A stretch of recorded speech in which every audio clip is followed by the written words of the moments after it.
troisième lâcher. Ce qu'il faut voir surtout, c'est l'amplitude de ces lâchers et l'accélération pour la finale en double salto arrière tendu. Et il n'y a aucune faute, ce mouvement est complet. C'est vraiment un très très bon gymnaste et un très beau mouvement. Il mérite son titre de champion du monde. Et victoire donc pour Lee Chung-yang à la barre fixe avec une note de 9,675. Donc on s'aperçoit qu'il y a un écart entre ce gymnaste chinois et ceux qui le suivaient. On retrouve la soviétique Bojinskaya au saut de cheval. Un agrès qu'elle affectionne également tout particulièrement. Alors, je crois que c'est une gymnaste qui est très complète justement. Elle est vraiment très forte à tous les engins. Toujours ce visage concentré et très sérieux. Elle sourit rarement, Bojinskaya. Mais elle a déjà beaucoup évolué dans ce sens par rapport à Bojinskaya 89.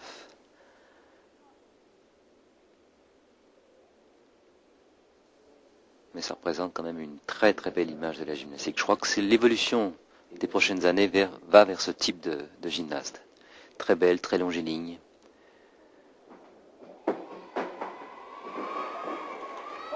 Voilà, c'est parfait. Voilà, bien sûr qu'elle est grande cette gymnaste, et on s'aperçoit qu'elle réalise le même niveau de difficulté que les tout petits bouts de chou, et c'est pas incompatible. Je crois que la gymnastique du futur nous amènera de ce type de gymnaste. On peut être grande, belle et pratiquer la gymnastique de très haut niveau.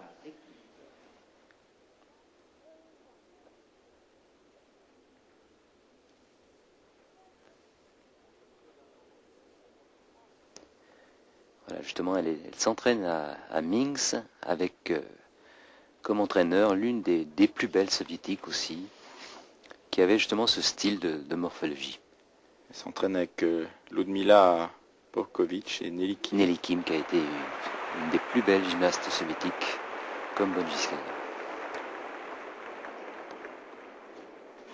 Elle va faire maintenant son deuxième saut. Une autre forme de saut, vous allez voir, d'une demi-tour, un salto arrière.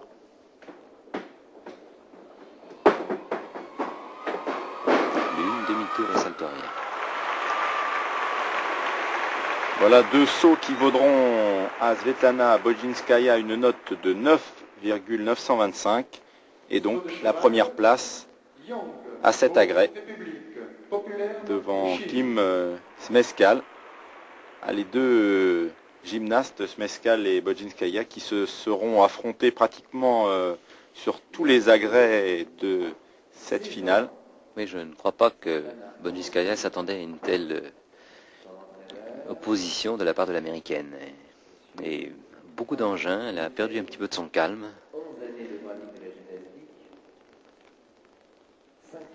Je veux dire Bojinskaya qui domine la gymnastique mondiale maintenant depuis quelques années. Depuis 3-4 ans, oui.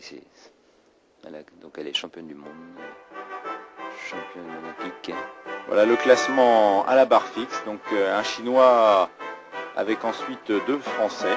Et oui, une très bonne place de Christian Chevalier. Et Jean-Claude Legros, donc qui termine respectivement deuxième et troisième ex-aequo.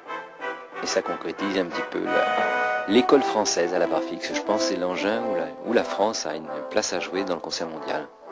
Et le classement du saut féminin avec Bojinskaya, Smeskal et Onodi, la hongroise. Voilà donc pour deux autres engins. Nous allons découvrir maintenant les finales au cheval d'arçon et à la poutre. Cheval d'arçon pour les hommes, bien évidemment, voilà, parce que les femmes ne participent pas à cet agrès. Et que le gymnaste va évoluer rapidement sur les trois parties du cheval.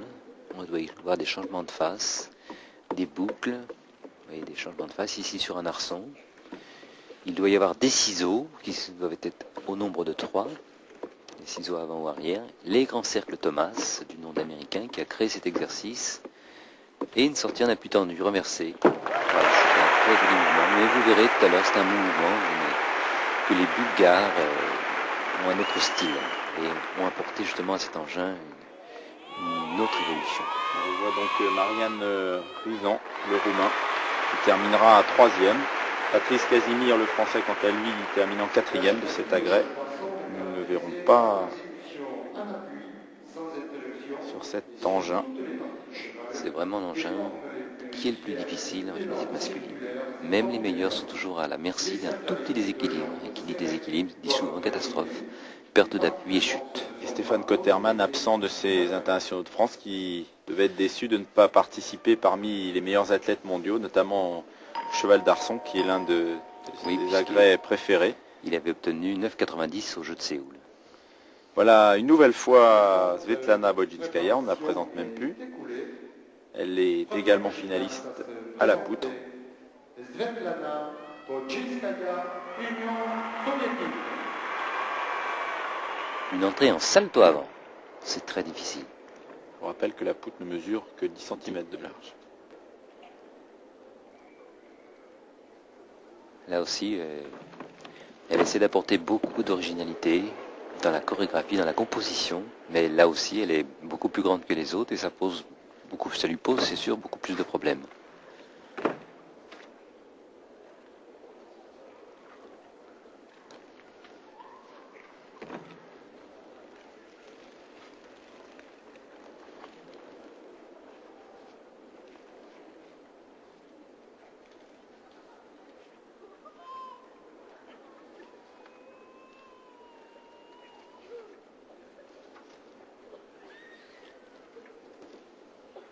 Voilà, l'exercice doit durer entre 1 minute 20 et 1 minute 40. Bien sûr, toutes les difficultés sont classées en 4 catégories. Et pour obtenir la note maximum, il faut avoir un contenu complet dans les difficultés. Toujours cette alternance de gestes techniques et de chorégraphie, beaucoup plus présente chez la soviétique. Et la sortie en double arrière coupé. Et une performance qui lui vaudra 9,80. Très bonne note pour Svetlana Bojinskaya, avec un concours à la poutre qui va être très très relevé.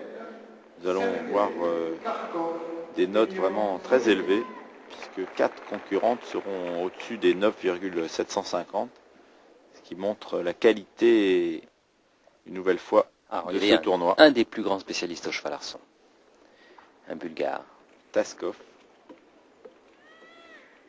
Et les changements de face, les tours sur un arçon, là aussi ça fait partie de l'évolution du cheval arçon, les déplacements en cercle Thomas, les ciseaux qui sont obligatoires, et le mouvement repas. Le gymnaste va absolument travailler sur les 3 parties du cheval. Alors regardez toute la finale justement. Il met toute la difficulté de son exercice à la fin de l'exercice. Voilà, et une sortie en équilibre. C'est vraiment l'un des meilleurs spécialistes au monde. Les Bulgares sont, je crois, les meilleurs spécialistes à ces engins. Une prestation qui vaudra à Taskov seulement, pourrait-on dire, la 2e place. Car Taskov qui obtiendra un 9,50, mais qui ne pourra pas faire mieux que le soviétique Valentin Mogilnik, que l'on découvrira tout à l'heure, qui va faire une prestation assez exceptionnelle. Une autre soviétique, Dudnik, voilà, Oleksia Dudnik, que l'on découvre donc à la... Elle est championne d'Europe à la poutre. C'est l'une des meilleures gymnastes mondiales, mais elle n'était pas vraiment dans son meilleur état, puisqu'elle était blessée à la cheville, donc je crois qu'elle est restée un petit peu en deçà de ses possibilités.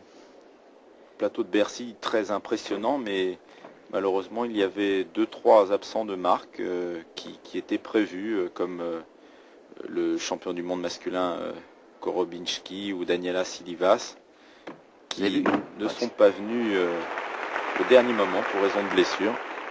Vous avez pu voir là aussi l'évolution de la poutre, une vrille complète de la rondade sur la poutre. C'est assez nouveau, c'est vraiment une très très grande difficulté. Si on ne voyait pas la poutre, on aurait l'impression qu'elles évoluent au sol. On retrouve maintenant toutes les difficultés pratiquement qui se réalisent au sol.